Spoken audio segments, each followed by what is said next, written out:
ভারতের পররাষ্ট্র মন্ত্রণালয়ের মুখপাত্র রণদীপ জয়সওয়াল সাপ্তাহিক সাংবাদিকদের ব্রিফিংকালে বলেছেন যে বাংলাদেশের প্রধানমন্ত্রী তারেক রহমানকে দ্বিপাক্ষিক এবং ব্রিক্স সম্মেলন দুটোর জন্যই আমন্ত্রণ জানানো হয়েছে।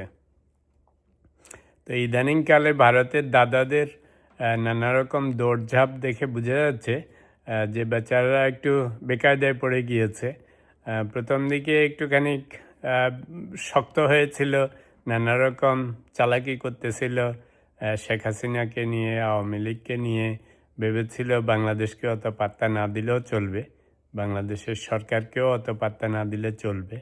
কিন্তু বাংলাদেশ যে হঠাৎ এরকম কঠিন হয়ে যাবে, বেঁকে বসবে, তারেক রহমান সরকারও এত কঠিন হবে, এটা ওরা আসলে অ্যান্টিসিপেট করতে পারে নাই মনে হচ্ছে।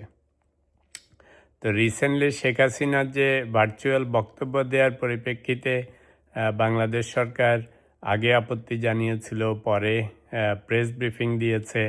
তো এই সমস্ত জিনিসে ভারত বুঝতে পারছে যে বাংলাদেশ সত্যিকার অর্থেই বিরক্ত হয়েছে এটাতে, বিশেষ করে সরকার।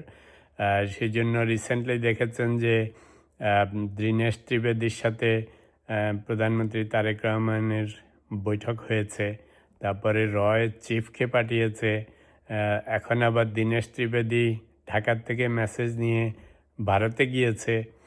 নানা রকম কায়দা কানুন হচ্ছে।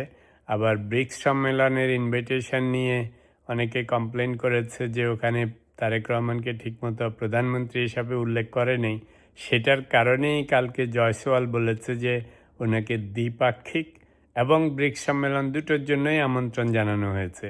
অর্থাৎ বুঝাতে চাচ্ছে যে দ্বিপাক্ষিকটা যেমন আলাদা করে প্রধানমন্ত্রী হিসাবে আমন্ত্রণ জানানো হয়েছে, আর ব্রিক্সে বিমস্টেকের চেয়ারপারসন হিসাবে আমন্ত্রণ জানানো হয়েছে। অর্থাৎ দুটা দুভাবে করা হয়েছে, প্রমাণ করতে চাচ্ছে যে ইটস অল গুড। তো বুঝাই যাচ্ছে দাদারা একটু অস্বস্তিতে আছে এখন। তো বলতে চাই না, তবু ওই যে অতি চালাকিতে গলায় দড়ি যে শব্দ। তা আমার মনে হচ্ছে যে এখনকার এই রিসেন্ট অ্যাক্টিভিটিজে দৌড়ঝাঁপে নানা রকম টিম পাঠানো, রাষ্ট্রদূতের কথাবার্তা বলা, আবার দেশের রাষ্ট্রদূত ফিরে যাওয়া, তারপরে ভারতের পররাষ্ট্র মুখপাত্র জয়সওয়াল সাপ্তাহিক ব্রিফিংয়ে রেগুলারলি এই জিনিসগুলি বলা, সাংবাদিকদের কোয়েশ্চেন করা। তো ওভারঅল জিনিসটা মনে হচ্ছে যে ভারতের জন্য একটু এখন টনক নড়েছে, যে বাংলাদেশকে হেলাফেলা করলে বা সরকারকে হেলাফেলা করলে কাজ হবে না। সম্পর্ক উন্নয়ন করতে হলে জেনুইনলি কার্টেসি দেখাতে হবে। ব্রিফিংকালে সাংবাদিকরা কয়েকটা কোয়েশ্চেন করেছে যে তো বাংলাদেশের প্রধানমন্ত্রী তারেক রহমান আমাদের দেশে আসবে কিনা ভিজিটে। তো উনি বলেছেন যে এই বিষয়ে এখনও জানি না, শেখ হাসিনার প্রত্যর্পণ নিয়ে কথা হয়েছে, তো বলছে যে সেটা এখনও খতিয়ে দেখছে। আবার হাদির হত্যাকারীদের প্রত্যর্পণ নিয়েও সব জিজ্ঞেস করেছিল, বলছে সেটাও খতিয়ে দেখছে, আইনের ব্যাপার। তো সব মিলে এখন তারেক রহমান সাহেব যাবেন কি না সেটা ওরাও কনফার্ম করতে পারেনি। বলতেছে সে বিষয়ে যদি কোনো প্রোগ্রেস হয়, ডেভেলপমেন্ট হয়, আপনাদের জানাবো। তো এখন দেখার বিষয় হচ্ছে বাংলাদেশের প্রধানমন্ত্রী তারেক রহমান সেই ব্রিক্স সম্মেলন উপলক্ষে সেপ্টেম্বরের 12-13 তারিখে, এখন থেকে 1 মাস আছে, যাবেন কিনা সেটার দিকে নজর রাখা। যদিও ভারত এখন একটু নমনীয় ভাব দেখাচ্ছে, হয়তো মনে হবে ভারত যাওয়া উচিত। জিনিসটা একটু কমপ্লিকেটেড এখন, এত দাওয়াত দেওয়ার পরেও না গেলেও খারাপ দেখা যায়, আবার যাওয়াটাও ওখানে টাফ, কারণ শেখ হাসিনা থেকে শুরু করে আওয়ামী লীগের নেতৃবৃন্দ সবগুলি তো বেশিরভাগ দিল্লিতেই বসে আছে, যত রকমের ইন্টারভিউ এটা সেটা সব হচ্ছে দিল্লিতে। সব কিছুর মধ্যে যাওয়া এটাও একটা সাংঘাতিক রকমের রিস্কি অ্যান্ড অকওয়ার্ড দুটা।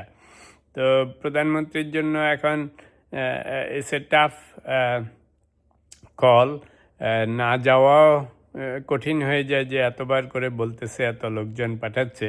আবার যাওয়া উচিত হবে বলে মনে হচ্ছে না, কারণ ওখানেই সব বসে আছে, গেলে কি করে কি না করে, কি বলে, সাংবাদিকরা কি জিজ্ঞেস করে। কারণ এখন যেমন ওদের পররাষ্ট্র মন্ত্রণালয়ের মুখপাত্রকে জিজ্ঞেস করে শেখ হাসিনা সম্বন্ধে, প্রধানমন্ত্রী সম্বন্ধে, বাংলাদেশের প্রধানমন্ত্রী যখন দিল্লি যাবেন তো ডেফিনেটলি সেখানে সাংবাদিকদের প্রেস ব্রিফিং হবে বিভিন্ন মিটিংয়ের আগে পরে। তো সেই ক্ষেত্রে ওনাকে তো নানা রকম কোয়েশ্চেন করবেন শেখ হাসিনা সম্বন্ধে, আওয়ামী লীগ সম্বন্ধে। তো সেগুলির জন্য প্রপার প্রিপারেশন লাগবে। এখন দেখা যাক বাংলাদেশের প্রধানমন্ত্রী এবং পররাষ্ট্র মন্ত্রণালয় কি ঠিক করেন।